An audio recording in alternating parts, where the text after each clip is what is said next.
to Kindful Living. For those of you who don't know me, my name is Zara and I'm a child and family therapist as well as a mama to 2 boys under the age of 2. I make videos about how to live a kind and mindful life. This video is part 2 to a video I made about my birth stories, and in this video I particularly want to focus on what I did during my pregnancies, but more so what I did after giving birth so that I could be happier, healthier, and stronger, both physically and mentally, after I had children than I was before I had children. So if you watched part 1 of my birth story, you know that my experiences postpartum were significantly different the first time and the second time around. And although this is partially due to the fact that every pregnancy is unique and different, I think a lot more of it had to do with the fact that I was a lot more experienced with the second C-section than I was with the first. Although I didn't anticipate having 2 C-sections that were both emergency back to back, that's what happened, and it was actually okay because I felt like I learned a lot from the first emergency C-section that allowed me to get back on my feet the second time around a lot quicker. If you watch my videos, you know that I did not feel that the healthcare professionals that were involved during my pregnancy or after giving birth were particularly helpful or informative in letting me know what to expect in terms of recovery and how to take care of myself. And although I tried to research as best I could, there wasn't a whole bunch of information out there. So here I am feeling like my body is changed forever, that it'll never look or feel or operate like it used to, and there's a dearth of information on how I'm supposed to proceed. But I was very adamant about getting back into the best shape ever, both mentally and physically. So through a lot of guessing and testing and trial and error, I was able to figure out what worked for my body and what didn't. And that was really, really helpful for me the second time around when I ended up having a second emergency C-section. So I wanted to make this video to share my experience in hopes that it can help women out there that find themselves stuck and not knowing what to do after an emergency C-section, and wanting to get back on their feet and to get strong again. But please remember that every woman is different and all of our bodies are different, our journeys are different. So what worked for me might not work for you. This is my experience and I'm not a healthcare professional by any means. So I'm just sharing what worked in my experience, and with hopes that you're able to take that information and adapt it to your lifestyle so that hopefully you can find yourself feeling happier, healthier, and stronger after your C-section like I did. So if you watched my first video, you know that I was a lot more physically active during my second pregnancy than I was during my first. And that's just because I didn't feel nearly as good the first time around as I did the second time around, and perhaps because I had a toddler to run after when I was pregnant for the second time. So I didn't really have a chance to sit down even if I wanted to. However, a lot more had to do with the fact that I think I was taking a lot better care of myself, I was staying active, and I was eating a lot healthier. With my first pregnancy, I could not stand the sight, smell, taste of vegetables and fruits. And I'm a vegetarian, borderline vegan, and working my way back to being a vegan. But during my first pregnancy, I was a vegetarian. I did consume dairy, and I just wasn't able to digest vegetables. If it wasn't the sight of it that kind of repulsed me, it was the taste of it that would make me gag and throw up. And because I had morning sickness as bad as I didn't want to make it worse by eating fruits and vegetables. Some fruits were okay, but for the most part, it was just processed foods and starchy carbs that I was able to digest. So that, needless to say, did not make me feel very physically active or energetic. And that, coupled with feeling all day sickness, I just wasn't able to be as active as I wanted to. So postpartum with the first pregnancy, I wasn't able to walk for a few days, and it really took a long time for me to get back on my feet. But what I learned with the second pregnancy is that it's critical to not just stay active during your pregnancy, and this means, exercise if you can, but at least walking and moving around.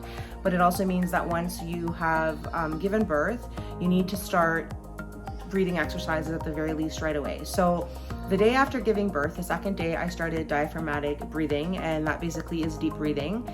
Diaphragmatic breathing requires us to fill up our entire chest cavity with air and to exhale all that air out. So most of us don't breathe using our entire capacity to inhale. And what diaphragmatic breathing requires is that we do so. And when we do this, it not only strengthens our pelvic floor, which is important because this is where a lot of our organs are housed. And after having a C-section, a lot of women find themselves to be incontinent. So working the pelvic floor is important for ensuring that we're able to strengthen those muscles that are responsible for our urinary tract and whatnot. But it also helps to strengthen the core. And once you've been cut up during a C-section, you will basically feel like you have no core strength. You are lucky if you can even feel your core muscles. So diaphragmatic breathing is really, really important for re-engaging and activating your core muscles. So how I began was on the second day when I was in the hospital with my second pregnancy, because I didn't know this during my first pregnancy, I just started deep breathing. So every hour I would take 5 full breaths and I would fill up my chest cavity, and then I would slowly exhale all the air until there was absolutely no air left, or at least it felt like there was no air left. And I did that for a few days, and I felt that that was really helpful in helping me to sort of activate my core muscles again.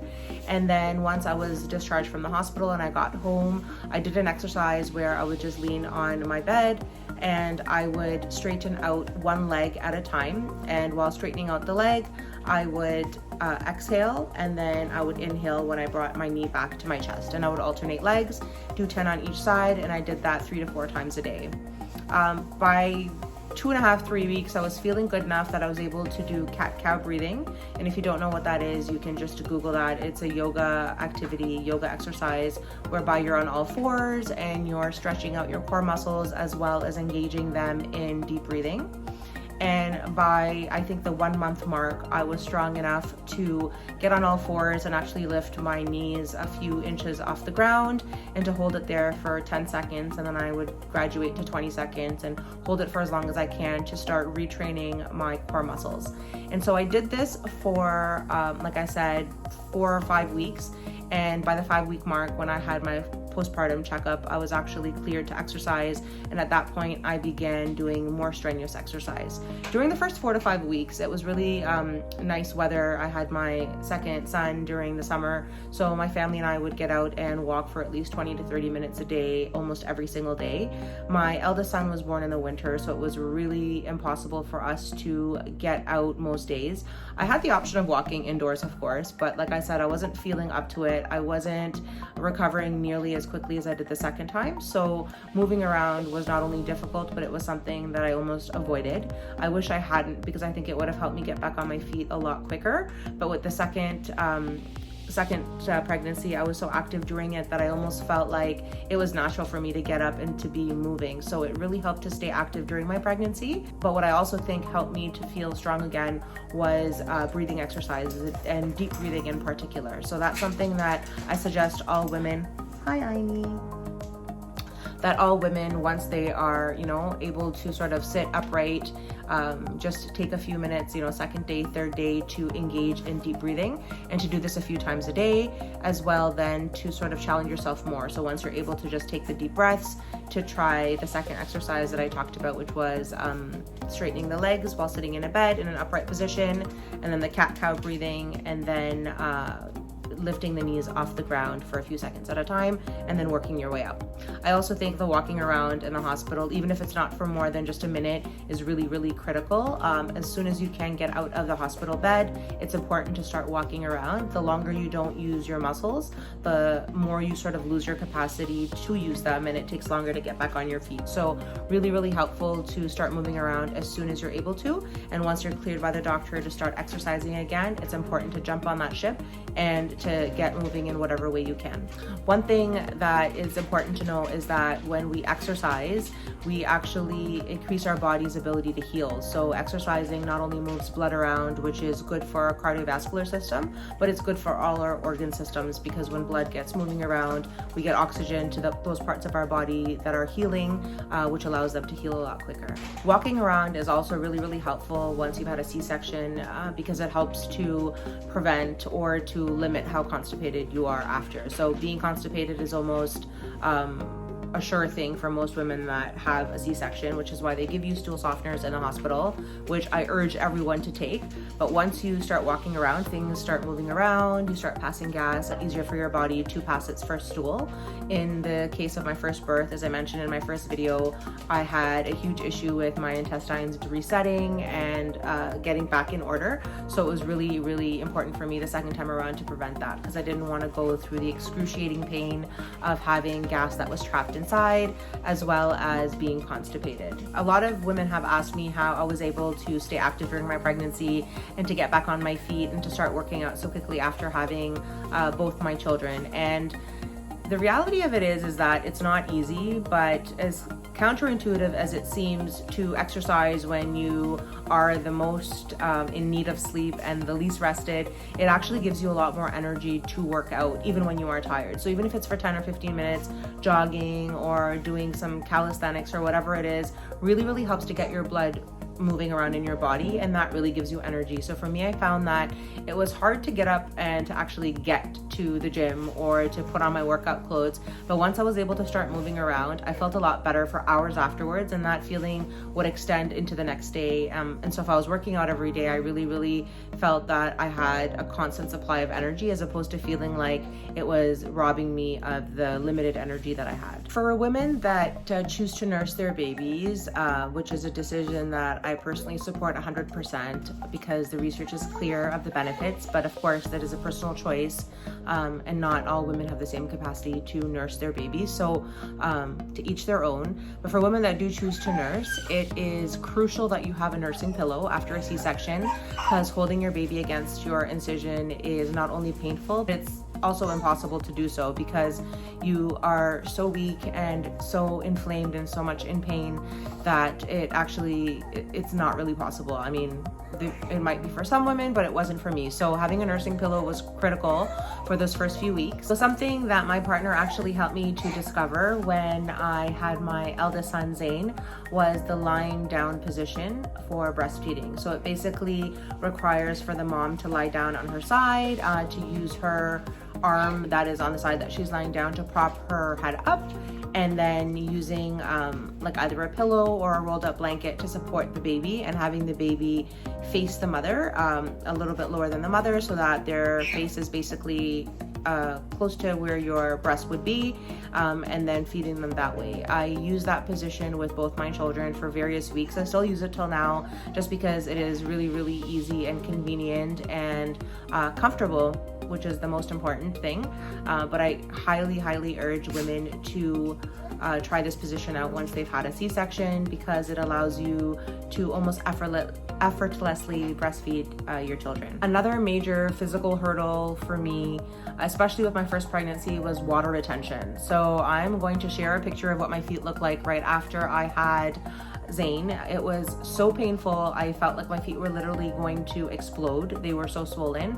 I had some swelling during the pregnancy, but nothing like when I was discharged from the hospital. It actually got worse a couple of days after giving birth, which I hear is normal. So I know some women use compression stockings or socks. I was urged not to do that. I was told to move around as much as I could and to drink water. And again, it seems almost counterintuitive to drink water to get rid of swelling, but it does help, because your body's holding on to those liquids thinking it needs to. So if there's an abundance of water supply available to your body is no longer so interested in holding on to those fluids. So drinking lots of liquids, clear liquids, sticking to water is always best, but if you're not much of a water drinker, I'm sure it's okay to drink other clear fluids. I drank a lot of water the second time around, and I barely had any swelling. It's almost inevitable that you'll swell a little with a C-section because of all the fluids that get pumped into your body, but I was able to sort of feel like the swelling was gone in less than a week, whereas with my first pregnancy, it took a couple of weeks to clear, and even then my feet were swollen for a good 3 weeks to a month. Not even just my feet, actually my legs. So of course, pregnancy comes with its own cravings and its own tastes and dislikes in terms of food, but it's really, really important to try to get a healthy variety of fresh whole foods. I had a really hard time, like I said, the first time around eating fruits and vegetables. It just wasn't possible for me to do so. However, I tried to get fruits and vegetables into my body as much as I could by drinking smoothies, and although there's lots of sugar and you're not getting the fiber, I wanted to be able to get the minerals and vitamins that are in fruits and vegetables. So not only does eating fresh whole foods provide our body with unlimited amounts of energy, it helps our body to heal quicker. So with my first pregnancy, when I ate a lot more processed foods and I had less fruits and vegetables, I found that I healed a lot slower and I had a lot less energy. With my second pregnancy, although I did indulge, because what is a pregnancy without cravings and indulging once in a while, I was able to eat a lot more fruits and vegetables, and I tried to make that the focus of every meal, as it usually was prior to being pregnant. I found that I not only had more energy, but I also healed a lot quicker because my body had all the nutrients it needed to do its job in order to get me back to full health. With my first pregnancy, especially postpartum, I relied a lot on food that friends and family members cooked for me, as well as takeout and delivery. Because I wasn't eating healthy, it was sort of a catch-22 because I had less energy to then prepare healthy foods or to go grocery shopping, so I ended up relying on more unhealthy foods, and it was quite a vicious cycle. A lot of it did also have to do with the fact that I couldn't ingest healthy foods, but I'm sure if I had made more of an effort, I might have been able to get more into my body than I did. So I really urge all women to try and eat as healthy as possible. I really can empathize with those that say it's just not possible, especially in the first trimester, but trying to sneak them in whatever way possible, like I said, with smoothies or exciting, new salads is really important, because it helps to sustain your energy level so that you can do the other things that you need to in order to have a healthy pregnancy, and to have, even more importantly, a positive and quick recovery afterwards, especially if you're gonna have a C-section. The second time around, what really helped in order to assist me to eat right was food planning. So we created a menu, either 2 weeks at a time or a month at a time, and would pretty much duplicate month after month. There were some meals that we would eat on a weekly basis, but for meals that take longer to prepare or that are not so easily accessible ingredient wise, we would have those items on our menu maybe once a month, and we would use that menu over and over again. And it was really helpful to sort of know what we were going to eat, because then this not only ensured we were getting a good variety of foods in our day and in our week, but it also meant we knew what we needed to buy when we went grocery shopping. So we usually do one massive grocery shopping a week, and then we'll re-up midweek on produce so that we can ensure we have fresh produce. We do food prep once or twice a week in terms of making salads and items that need to be stored, and that helps because it's really hard to store a whole bunch of produce in a fridge. So it's a lot easier to package and to store food that has been made. It also means that when you're feeling like you need to munch on something, you have healthy foods available, so you're not reaching for foods that are unhealthy. With my first pregnancy, I had strong urges for dairy. With my second pregnancy, I was basically vegan. Did consume a little bit of dairy, but just didn't have those cravings for milk. I literally ate cereal for like 6 weeks straight the first time around. Second time around, I was okay drinking almond coconut milk, which is what I had drank prior to getting pregnant, and which is what I usually drink. I hardly ever drink dairy, but like I said, had very strong cravings for that, and I did feel that it impacted my health. I wasn't aware at the time, but it was actually aggravating my allergies. It was aggravating my asthma. I had really bad asthma the first time around. Was able to eradicate all that in the second one by literally just eating healthy and staying active. So as far as asking for help is concerned, with my first pregnancy, I hadn't learned yet how important it was to ask for help and support. I figured it out very quickly, but it took time, which meant that I needlessly carried things that I probably shouldn't have and did things that I probably didn't need to, and that didn't help my recovery. Second time around, I was a pro at asking for help. I didn't lift anything. I barely did anything. I asked for help whenever I needed it from whoever could provide it, and I felt that this allowed for my body to rest and to heal and to focus on doing what it needed to do, which also helped me get back on my feet a lot quicker and helped me to feel stronger when I was back on my feet. I took a few days where I just laid in bed, let my body heal, and focused on my breathing exercise, like I said, my core exercises, resources, and this really helped me to get back on my feet, not just quicker, but when I got back on my feet, I was stronger and feeling healthier and more positive. What a lot of us fail to recognize is that when our bodies are exhausted or when they simply don't have anything left to give, they don't have energy and resources to provide for healing. So it's important to take that time to really listen to our bodies and to let others help us. There are cultures that designate entire weeks or months just to women who have given birth for their healing. So taking a few days is definitely not too much to ask, which brings me to my next tip, which is ensuring time for self-care. For new moms, self-care is always on the bottom of the list, I find, and it again is counterintuitive because we feel like we don't have time for self-care, but when we don't take care of ourselves, it's really hard to give to our babies and to our families. You can't pour from an empty cup, so you need to make sure that your needs are met so that you can meet the needs of your children and your family.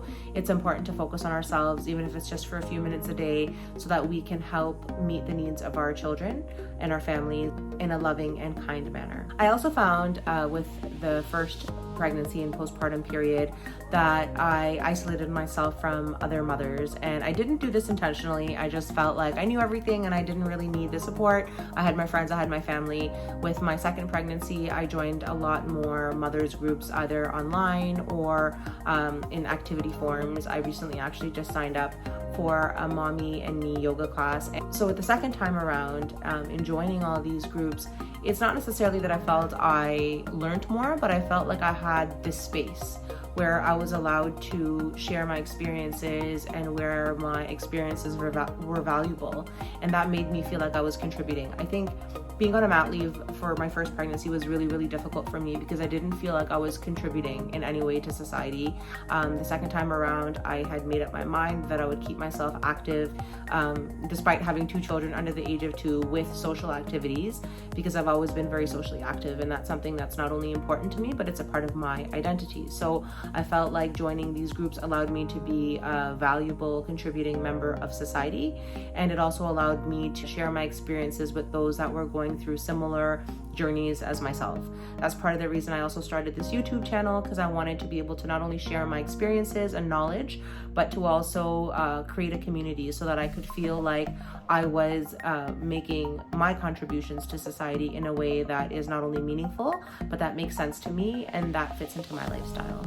So that's pretty much about it for this video. I hope you enjoyed it. I hope you learned a thing or two, and I really hope that none of you ever have to go through an emergency C-section, but because it is inevitable and likely that some of you might or some of you have, it's good to know what others have gone through and what has helped them to recover and to get back on their feet so that they could feel like themselves again. But in my case, to feel, like I said, even happier and healthier than I had before getting pregnant for the first time. So I urge all of you to do your research and to find out what works for you, but to have a plan, because even though we don't anticipate that we will need an emergency C-section in order to deliver our babies, it is a possibility. It does happen, because recovering after an emergency C-section is not the same as recovering from an elective C-section, nor is it the same as recovering from a vaginal birth. So even if it's not your plan to have a C-section, and none of us of course plan for an emergency C-section, really important to consider that it could be a possibility, and to have some ideas about how we would work around that. For those of you who have gone through elective or emergency C-sections, please comment below to share what you did or what you found helped you to recover, as well as what helped you to look and feel and operate at your very best. If you like this video, please give it a thumbs up and don't forget to share. As well, if you like content like this and want to see more videos in the future on Kindful Living, please subscribe to my channel and turn on the alert button so that you can be notified when I post new videos. Thanks for watching.